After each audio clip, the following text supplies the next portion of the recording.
All Renegades of Puck to the trenches. It's time for Renegades of Puck TV. Welcome to the bunker. Welcome to the essence of no half-stepping. I'm your host and captain, Crazy Charlie Saunier, and take a look around at all of the brand new additions to the bunker. We have added a fantastic new lighting set thanks to some incredible donations. We have clearly added some brand new threads thanks to Rebirth Sports. More about that in just a little bit. And clearly, you see right in front of your very eyes the seal of the Renegade. Easily one of the most impressive pieces of craftsmanship that I have ever seen with my own eyes. On camera, it just simply does not represent as good as it looks in person. It's one of the greatest things I've ever seen, and I wanted to take a second before we started anything to tell you about the craftsman who created this. He'll be opening his own shop here in the coming months, and we'll be promoting him on this show quite a bit. But for right now, he does have one place you can visit, and he does have one product you can purchase if you'd like to check out some of his work. He makes authentic Puck wireless phone chargers and device chargers. You can see that photo right here on the screen. You can find those at goodwoodhockey.com, all one word, goodwoodhockey.com, and you can check it out right there. Kevin Stokel is the craftsman and the artist that created the seal of the Renegade. As he gets more into getting his shop open, we'll be letting you know how you can get custom work like the seal of the Renegade made for yourself or incredible gifts for the Renegade in your life. For now, though, if you'd like to let him know how you feel about his work, you can hit him up on Twitter at @SFrenchFry. That's right, at French Fry, spelled exactly like you'd expect. That's Kevin Stokel right there, my former teammate on the Mighty Drunks and one groovy human being. Can't believe what he did to help us out here in the bunker and help the Renegades of Puck. Remember, goodwoodhockey.com, authentic Puck wireless charger is what you're looking for. Go ahead and purchase some of those or just hit Kevin up on Twitter and let him know what you think about the work that he has done for us here in the bunker. I'll be telling you more about that as we go along because it deserves to be recognized. Kevin also has made these coasters for the bunker, and we will be telling you how you can possibly be getting your own sets of those coming up very soon. Now, let's start talking about it. You can go to renegadesofpuck.com, and right there you can find everything you need to know about the Renegades of Puck. Merchandise, just click on the link. We have everything. We've sold out so that you can buy in. Our merchandise, made by Renegades for Renegades. It's all good stuff. It wears good. It looks good, and we get incredible feedback about it all the time. We have everything from basic logo t-shirts to our Pride logo series, magnets, wall art, bed sets, throw pillows, socks. I'm telling you, if there's a gimmick out there, our logo is on it and you can own it. Again, we've sold out so that you can buy it. So we'd appreciate if you go to renegadesofpuck.com and let us know what you think about the site.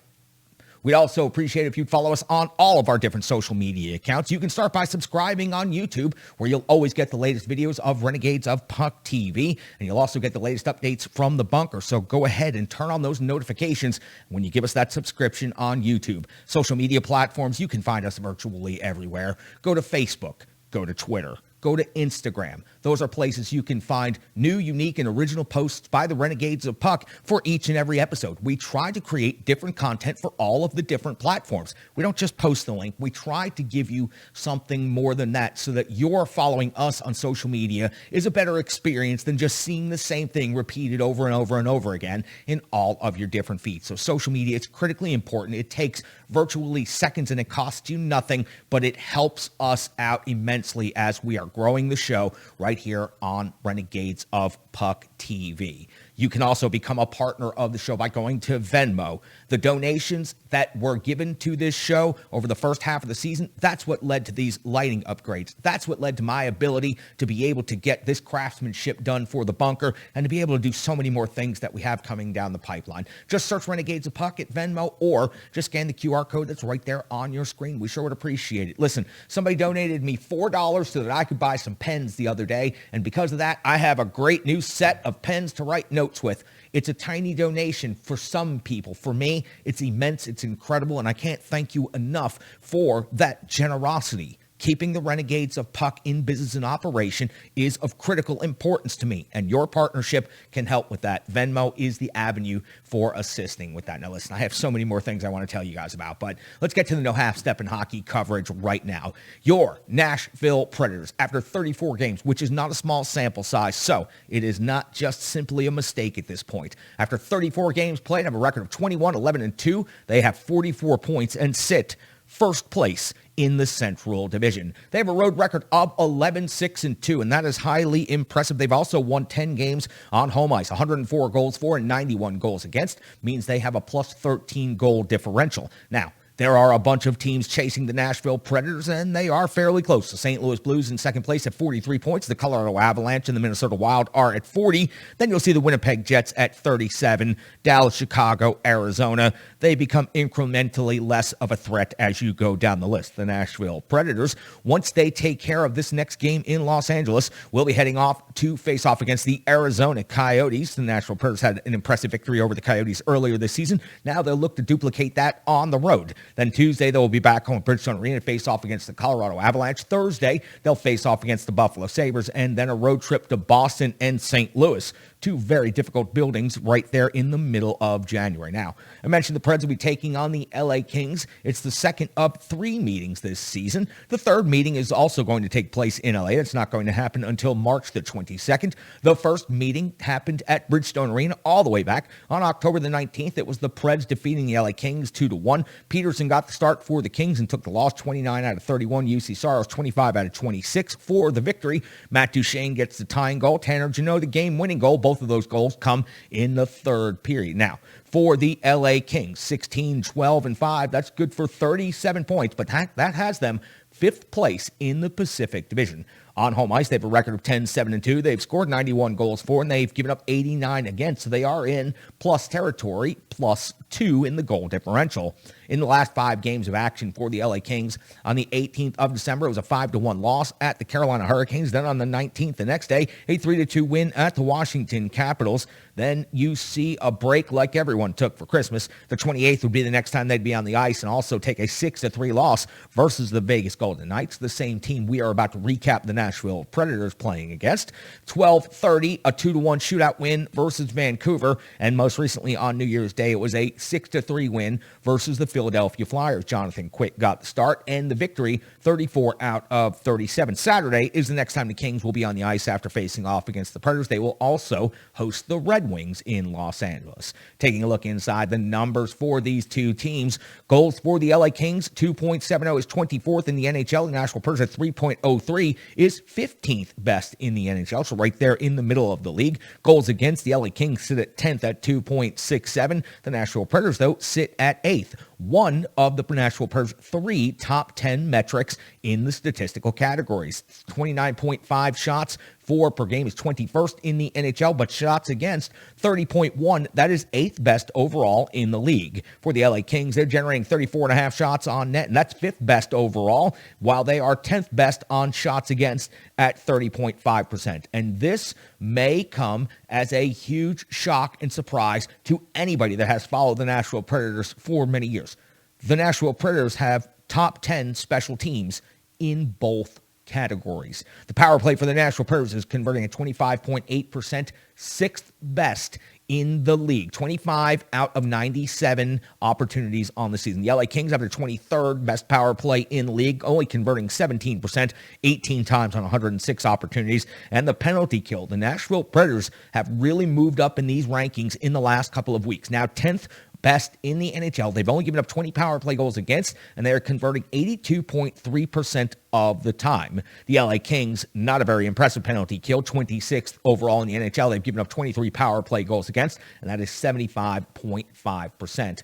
Now listen, it's not all great for the Nashville Predators. They do have an injury to deal with right now. Dante Fabro has been officially placed on IR, so he will not be available. The defense corps so far has shown an ability to overcome injuries throughout last season and this season, of course, Everyone's become used to rotating in and out of the lineup. So for the Nashville Predators, I don't see this as a difficulty to overcome as long as Favreau is able to get back in the lineup here very soon. Dante Favreau was easily playing the best hockey that he has played as a Nashville Predator and in his NHL career right before this injury. I do not want to see any setbacks due to time lost, but if he's only going to be out a couple of games, that is perfectly okay, and we will get through that. Now, for the Nashville Predators also, when you take a look at the statistics, now 2 players on the team tied at 30 points for your team lead. No shock to see Roman Josi right there. And by the way, outpacing his Norris Trophy winning season on the offensive side of things. 16 goals,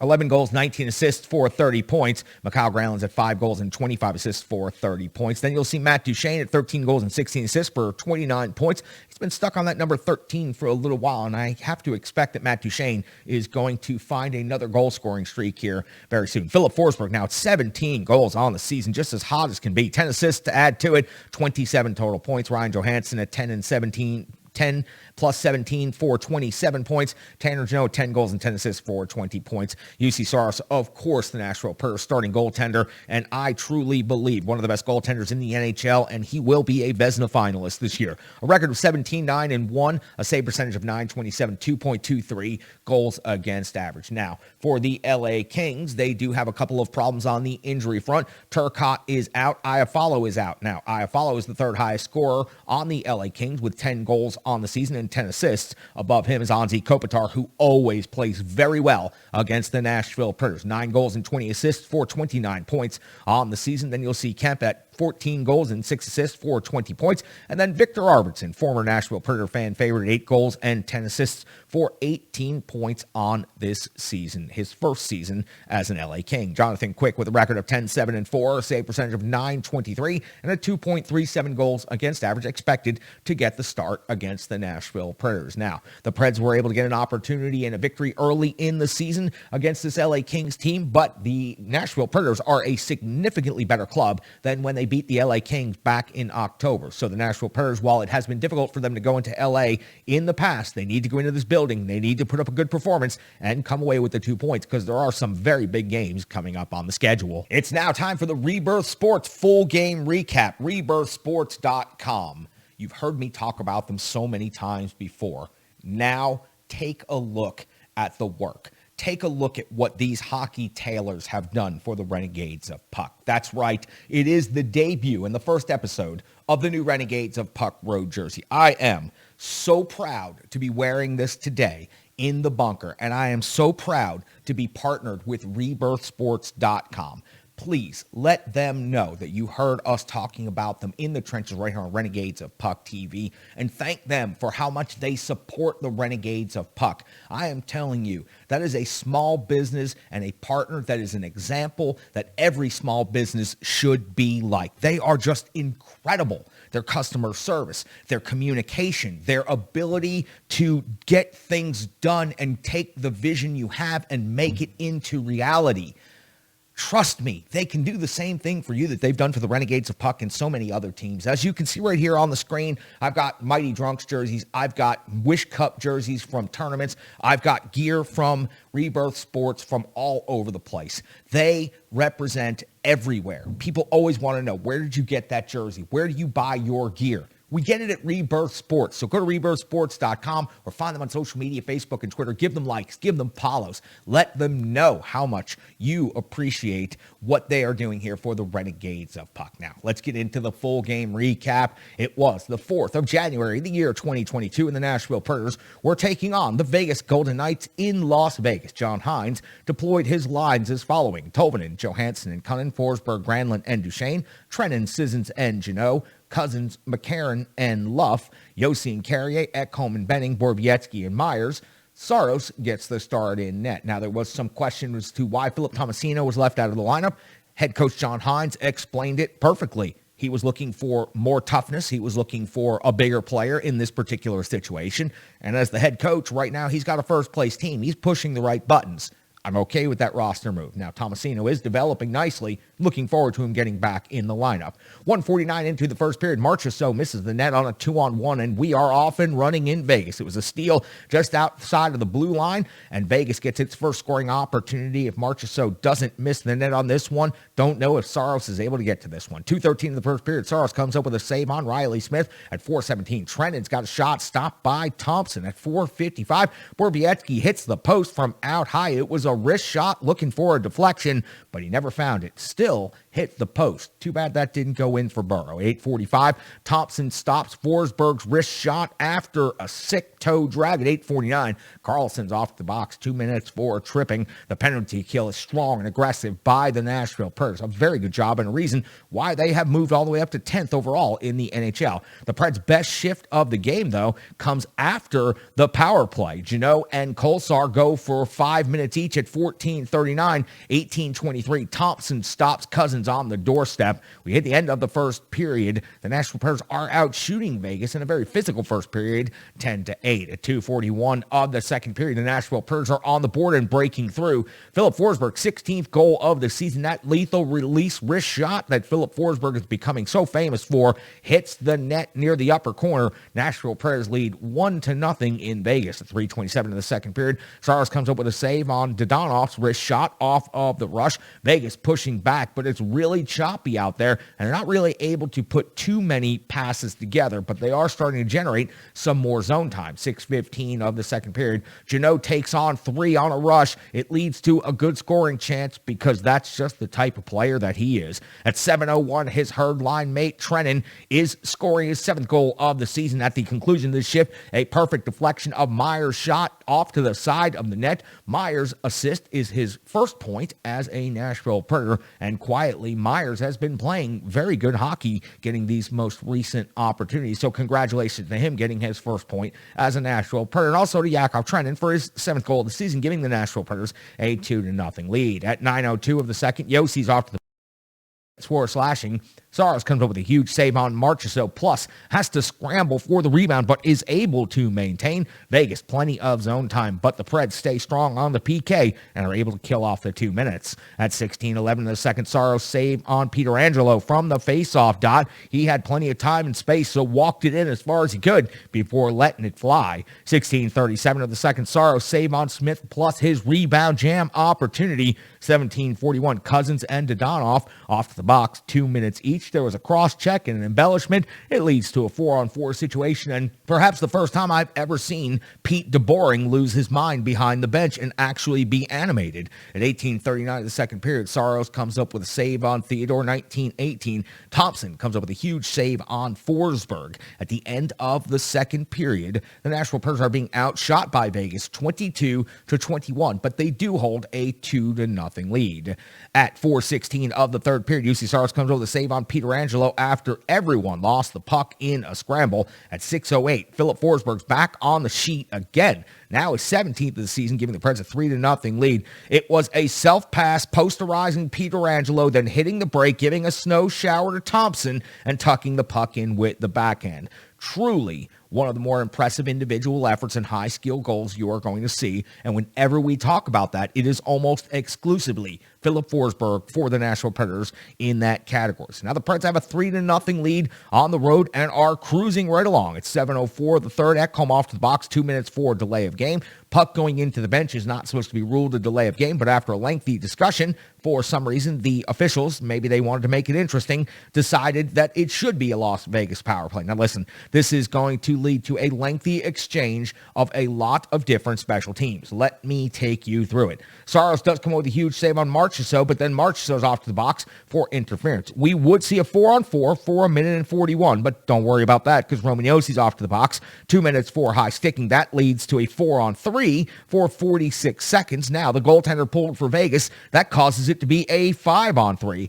Granlund comes up with a huge shot block and is just incredible with his penalty kill work. Mikhail Granlund is just simply determined at all times, and I love watching him play the game. At 12:01, Carlson does score, getting Vegas on the board, making the game 3-1. It was a deflection at extremely close range. I felt, and I feel like by reading a lot of commentary online, that this probably could have and should have been challenged for goaltender interference, but the head coach of the Nashville Predators chooses not to, with the Nashville Predators still having a 2-goal lead. Vegas just has so much more energy and is dominating the Nashville Predators at this point. 16:35 of the third period, I made a note of this quote from the broadcast. Hal Gill, color commentator for the Nashville Predators. It takes a lot of jam to stand in front of an NHL bench and challenge the entire team.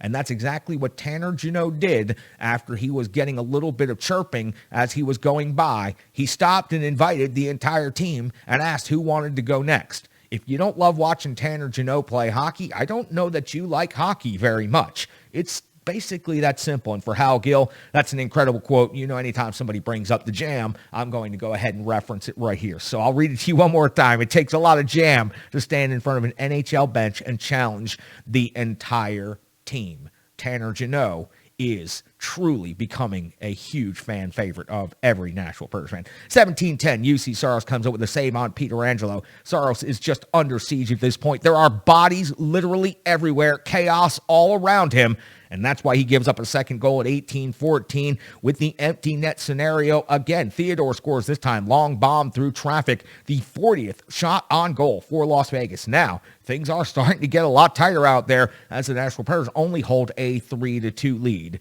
UC Saros over the final 146 would continue to make save after save and be under continuous pressure until finally the Nashville Predators could exhale as the buzzer went, with the Predators scoring a 3-2 victory over the number one team in the Western Conference on the road. Now, the Nashville Predators were outshot in this game 44-26. That's right. Vegas had 22 shots on goal in the third period, and the Nashville Predators only had 5. Once the Preds went up by 3, they simply pulled the chute, they shut it down, and they just did not have the same level of intensity or effort that they had for the previous 40 plus whatever minutes it was to that point, 46 minutes. So for the Nashville Predators, yes, Vegas was going to respond. They were going to answer back. But I just felt like the ice was totally tilted in Vegas' favor, and the Nashville Predators just simply didn't do enough to counteract, counterattack, or do anything. Those types of things are lessons you can learn from. The most important thing of that night was the Nashville Predators beat the number one team in the Western Conference, a first-place team on the road, and it is another example of the Nashville Predators going into a very difficult building and coming away with victory. And UC Saros, I mean, you know how much we say about him here on this show. We're going to continue saying this much about him. You'll start hearing more and more about UC Saros for Vezina Trophy once we get past the halfway point of the season. Believe me, it is going to be a loud campaign. I guarantee you Chris Mason is going to be all over that on the Nashville Predators broadcast, and should be.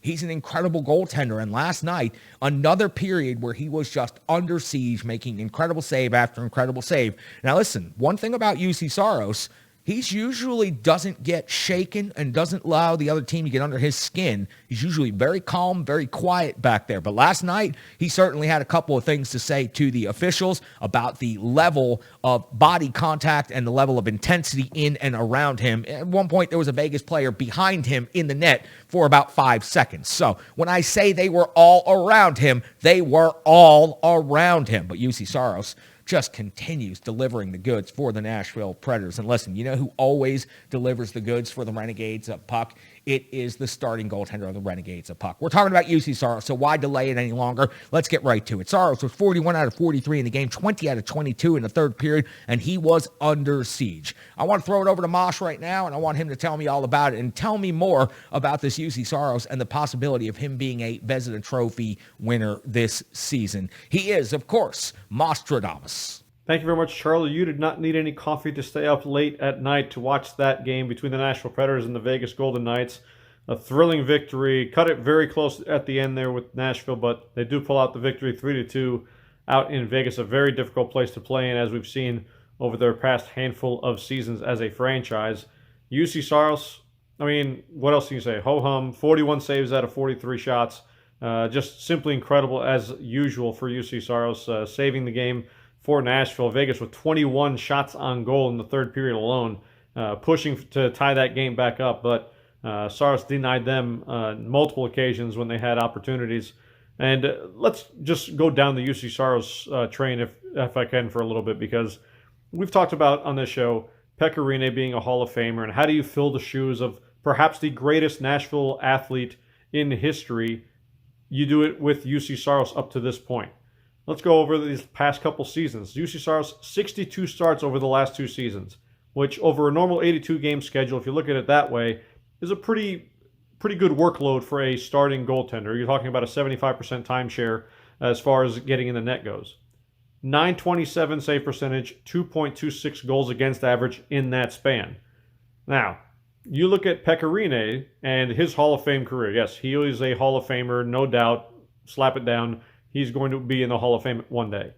Pekka Rinne's 4 best seasons, all 4 of those seasons came as a Vezina Trophy finalist and or winning the Vezina Trophy, of course.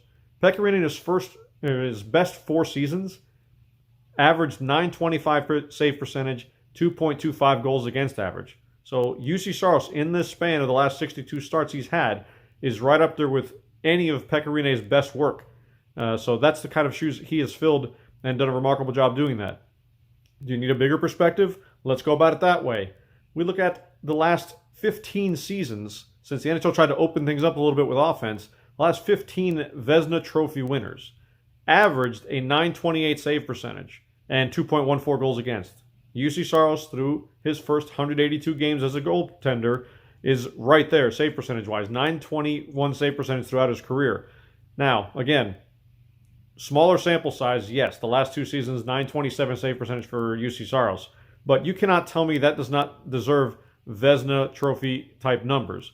As a matter of fact, if you argued with a lot of people right now, who's the best goaltender in the league right this second?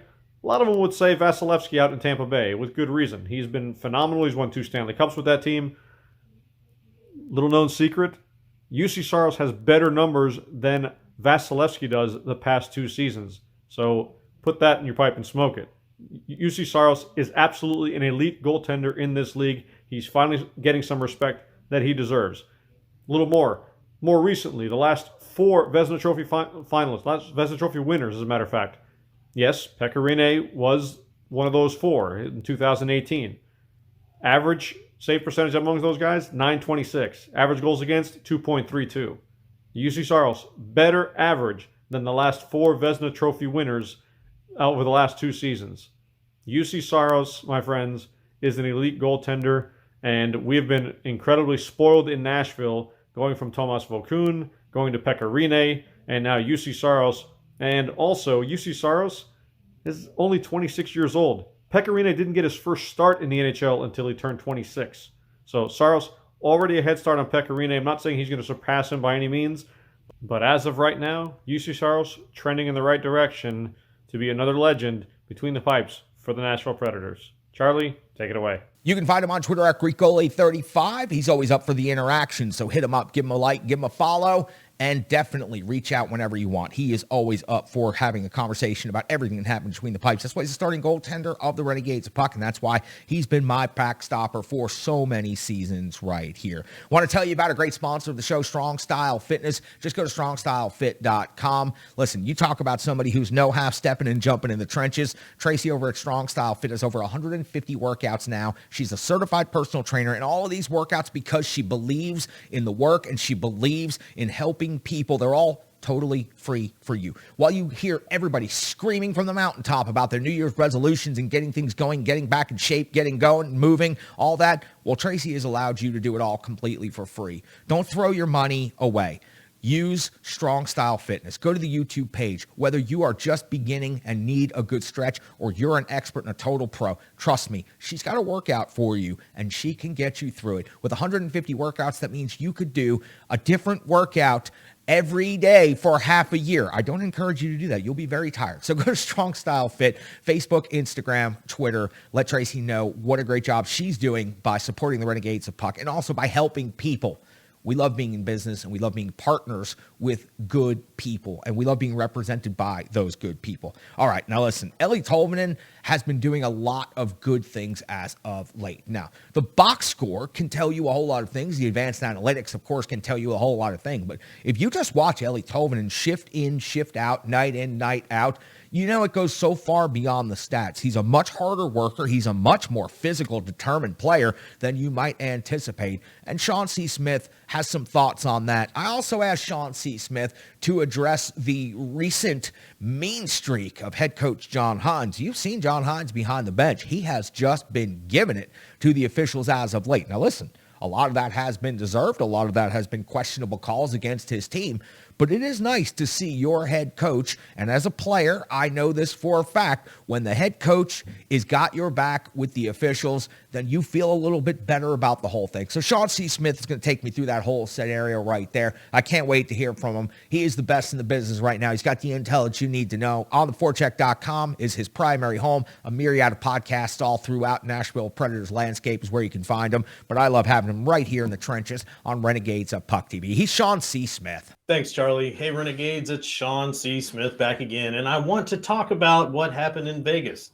I know what happens in Vegas is supposed to stay in Vegas, but it seems like there were a few things worth talking about. And the two things I want to talk to you about are Ellie Tolvanen and John Hines. First, let's talk about John Hines. John Hines has been seen recently getting into the officials and referees a little bit more than we've seen in the past. And I tell you what, I like that. The Predators have tried to be a team that's hard to play against. And so you'd think that the coach, too, would want to be a coach that's hard to coach. Well, there's not really a good way to put it. You want to make sure that your coach is tough like sandpaper, too. And in this case, there's a little bit of grit showing on John Hines because when the referees make a call he doesn't agree with, he's more than fine giving them 10 degrees of hell. And that's exactly what you want out of your coach. Let's talk about Ellie Tolvanen. Ellie Tolvanen was supposed to be your sharpshooter, your elite sniper that was going to come in and rain down a fury of goals, preferably on the power play from the top of the face-off circle. But what's happened is Ellie Tolvanen has become a much more well-rounded player, and a lot of that is happening because he played for Carl Taylor in the AHL Milwaukee Admirals. Now, here's the thing. What did I see Tolvanen doing in Las Vegas that I thought was exceptionally well? None of the things you would expect for an elite shooter. I saw Tolvanen going hard in front of the net, both the Predators net when he was defending and, of course, in front of the Vegas net when he was trying to score. Now, that didn't mean that he scored, but he was up close and had a lot of opportunities in the high danger zones. Then that's exactly what you want to see, someone who's willing to go up there and make things happen in front of the net. The Predators have had a lot of success in that situation in the past with players like Scott Hartnell, Victor Arvidsson, and I'm going to say that Ellie Tolvanen is becoming someone who can score from more than one place. Again, Tolvanen's doing everything right. It's just not showing up on the scoreboard as much as you'd like to do, but I assure you it's going to start happening. The fact that Tolvanen has grown into his body and is more than willing to lay it on anybody he needs to against the boards is another great thing, because if the team is going to be a team that's playing a heavy physical game, you need all of your players to be able to do that. Tolvanen's no slouch, and he's willing to throw his weight around when he needs to, and he's gotten quite a bit bigger than he was when he first entered the league. So I'm going to say that Tolvanen is someone who has adopted this approach of the team and is definitely doing his best to make sure that he establishes a spot on the team as someone who's going to be willing to do whatever it takes to get the job done. When you start seeing your elite shooters doing that on the team, then you know this team is bound for greatness. So shout out to Ellie Tolvanen for laying the wood every time he has to, and also being a scoring threat whenever he's on the ice. That's going to start happening a lot more. You're going to see those goals coming. And a shout out to John Hines for being rough with the officials when they're calling crap out there. I want to send it back over to you, Charlie. Spicy Hines. I like it. That's what we're going to call it here in the bunker from now on. You can find him on Twitter at SCSOTF. He's the best. I absolutely love having that guy on the show. Love having him as part of the Renegades of Puck. That's why he wears the A. Now listen, let me tell you about a couple of numbers. Before we tell you about the numbers, though, Stripe Digital Solutions, one more great partner I have to tell you about. Stripe Digital Solutions helped me create the logo on the wall right here, the logo on the jersey, the website, renegadesofpuck.com, and now is transitioning to help me with my digital marketing plan and helping me get my business and my brand into more places than I could ever have possibly dreamed or imagined on my own. Brandy is incredible at what she does. Go to stripedigitalsolutions.com or hit up Stripe Digital Solutions, Facebook, Instagram, and start a conversation with Brandy about how she can help your brand grow. Trust me, she is so receptive to having that conversation and has great ideas on how you can make things so much better. Not a day goes by where I don't type an email out to Brandy and let her know what's going on, what we're working on, and what we need to be doing. And she's right there every time I need an answer or every time I need some information. It's just an incredible company and a business to be with. I think you're starting to see the reoccurring theme here. We're in business with good business. We're in business with the people that run those businesses. Stripe Digital Solutions is one of my favorites out there, and I hope that you check them out. If I give you my word on it, trust me, you can trust them. So Stripe Digital Solutions is presenting this box score and all the numbers right here. Philip Forsberg, 2 goals. Now, leading the Nashville Predators with 17 goals on the season. He's on pace to do some pretty extraordinary things. I hope that he stays healthy. I hope that he stays consistent because I would love nothing more than to see Philip Forsberg break the franchise single-season goal-scoring record this year. Yakov Trenin, another goal in this game, now 7 on the season. On the assist category, Mikhail Granlund almost every night this season. Mikhail Granlund now 25 assists on the season after that one. Matthias Ekholm and Myers, his first point as a Nashville Predators. Matthias Ekholm continues his recent hot streak. Shots on goal, Philip Forsberg led the team with 4 shots on net. You also saw Mikhail Granlund with 3 shots on net. Yakov Trenin had 3 shots on net. And the captain, Roman Josi, actually a fairly light night for Roman Josi, only 3 shots on goal. In the hits category now, listen, it was a physical game, all right? But I question sometimes buildings just kind of pad stats a little bit differently. I absolutely question the amount of hits credited in this game. Listen, it's no shock to see Tanner Jeannot had 7 hits. Luke Cunnin had 7 hits. Mark Borowiecki had 6 hits. Ekholm had 5 hits. Forsberg had 5 hits.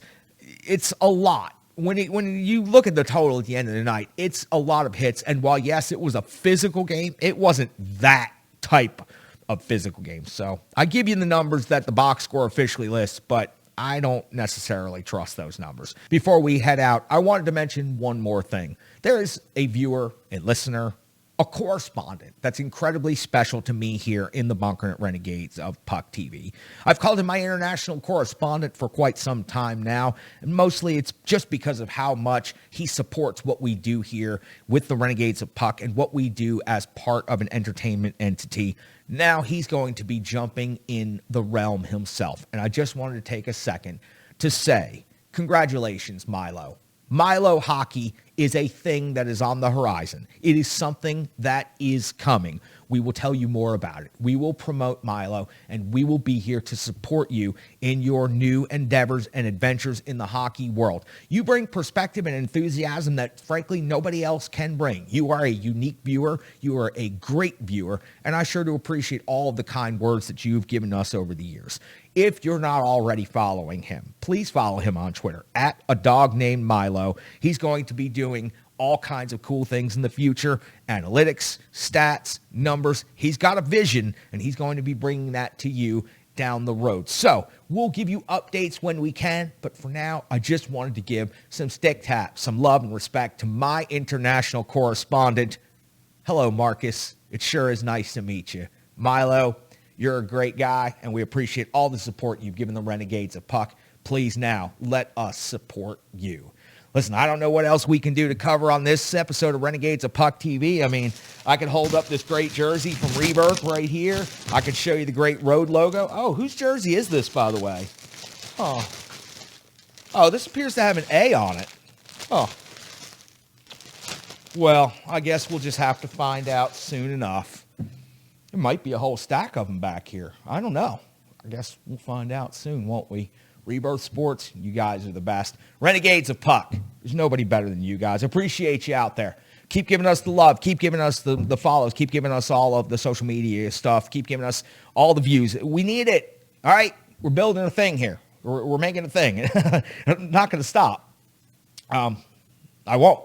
I'm going to keep building it until it's a force for positivity, until the entirety of my vision comes complete. I'm going to be here in the bunker. And there are going to be people that will doubt. There are going to be people that will mock us. There are going to be people that will take swings at us. There are going to be people that are frankly going to be bitter or jealous that they didn't think to do something like this before we came along and did it. I'm just going to continue on ignoring all of that noise. Now listen, there ain't a single one of you that actually want to go toe-to-toe with me or drop the gloves with me. You will lose every time. You cannot defeat me at this point. There's nothing more that you could ever possibly take from me. And as I climb back up that hill and I climb back up that mountain, believe me, when it all comes back around, no half-stepping is going to come to mean something totally different to each and every one of you.